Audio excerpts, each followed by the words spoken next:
প্রাণী সম্পদ অধিদপ্তরের নতুন একটি সার্কুলার। এই সার্কুলারে বাংলাদেশের সকল জেলার নারী পুরুষ উভয় প্রার্থী আবেদন করতে পারবেন। আজকের এই সার্কুলারের সকল বিষয়ে বিস্তারিত আলোচনা করতেছি। আপনারা ধৈর্য সহকারে ভিডিওটি প্রথম থেকে শেষ পর্যন্ত দেখবেন। ভিডিওটি দেখার শুরুতে এখন পর্যন্ত যারা যারা আমাদের এই চ্যানেলের নতুন সদস্য আছেন তারা পরবর্তী আপডেট পেতে চ্যানেলটি সাবস্ক্রাইব করে বেল আইকনটি অল করে দিন। তো এখানে দেখতে পারতেছেন প্রাণী সম্পদ অধিদপ্তর, কৃষি খামার সড়ক, ফার্মগেট, ঢাকা 1215। তো এই সার্কুলারে সর্বপ্রথম যে পদ রয়েছে পদের নাম ভেটেরিনারি ফিড অ্যাসিস্ট্যান্ট। এই পদের জন্য 14তম গ্রেডে বেতন প্রতি মাসে 10,200 টাকা থেকে 24,680 টাকা প্রদান করা হবে। পদ সংখ্যা 483। তবে 483 কম বেশি হতে পারে, যেহেতু এটা শূন্য পদ সংখ্যা। তবে 483 এখানে ফিক্সড দেওয়া রয়েছে। শিক্ষাগত যোগ্যতা এবং দক্ষতা দেওয়া রয়েছে। কোনো স্বীকৃত শিক্ষা বোর্ড হতে বিজ্ঞান বিভাগে ন্যূনতম উচ্চ মাধ্যমিক সার্টিফিকেট বা সমমান পরীক্ষা উত্তীর্ণ সহ সরকারি ভেটেরিনারি ট্রেনিং ইনস্টিটিউট বা লাইভস্টক ট্রেনিং ইনস্টিটিউট হতে সংশ্লিষ্ট বিষয়ে 1 বছরের প্রশিক্ষণ প্রাপ্ত হতে হবে।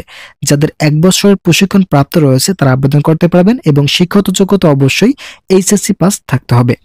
প্রাণী সম্পদ অধিদপ্তরের ক্যাডার বহির্ভূত গেজেট কর্মকর্তা এবং নন গেজেট কর্মচারী নিয়োগ বিধিমালা 2023 এর তফসিল 2 অনুযায়ী গৃহীত পরীক্ষায় উত্তীর্ণ হতে হবে।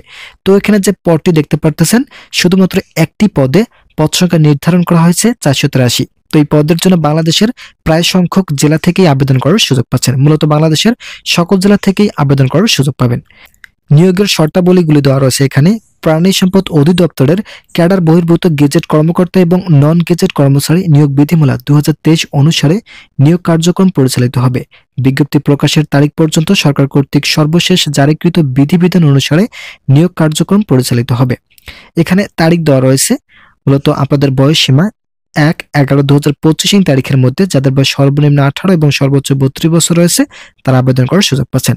আপনারা যখন এই সার্কুলারে আবেদন করবেন এরপর আপনাদেরকে একটি SMS অথবা ওয়েবসাইটের মাধ্যমে জানিয়ে দেওয়া হবে যে আপনাদের পরীক্ষা কোথায় অনুষ্ঠিত হবে এবং কত তারিখে সেই পরীক্ষাটি অনুষ্ঠিত হতে যাচ্ছে। এখানে যে লিঙ্কটি দেখতে পারতেছেন এই লিঙ্কের মাধ্যমে আপনারা আবেদন করতে পারবেন। আবেদন শুরু হয়েছে গত 27/11/2025 তারিখ সকাল 9 ঘটিকায়। আবেদন চলবে আগামী 18/12/2025 তারিখ বিকাল 5 ঘটিকা পর্যন্ত। অনলাইনের মাধ্যমে আবেদন করার সুযোগ পাচ্ছেন। তো এখানে বিভিন্ন ধরনের সিদ্ধান্তগুলো দেওয়া রয়েছে এবং আবেদনের শর্তাবলীগুলো দেওয়া রয়েছে, এগুলো নিজ দায়িত্বে দেখে নিতে পারবেন। যেহেতু এই সার্কুলারটি পুনঃ নিয়োগ বিজ্ঞপ্তি হিসেবে প্রকাশিত হয়েছে তো এখানে নতুনভাবে আবেদন করার সুযোগ পাচ্ছেন। প্রথম যখন এই সার্কুলারটি প্রকাশিত হয় তখন এর আবেদন শুরু হয়েছিল 16 নভেম্বর 2025 তারিখ সকাল 9 ঘটিকায় এবং আবেদনের শেষ সময় ছিল 15 নভেম্বর 2025 তারিখ বিকাল 5 ঘটিকা পর্যন্ত। এরপর পুনঃ নিয়োগ বিজ্ঞপ্তি হিসেবে আবারও এই সার্কুলারটি প্রকাশিত হয়। এখন আবেদন করার সুযোগ থাকছে 18/12/2025 তারিখ পর্যন্ত।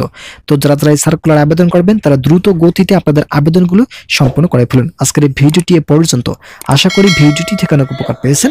যদি উপকার পেয়ে থাকেন তাহলে অবশ্যই চ্যানেলটি সাবস্ক্রাইব করে বেল আইকনটি অল করে দিন।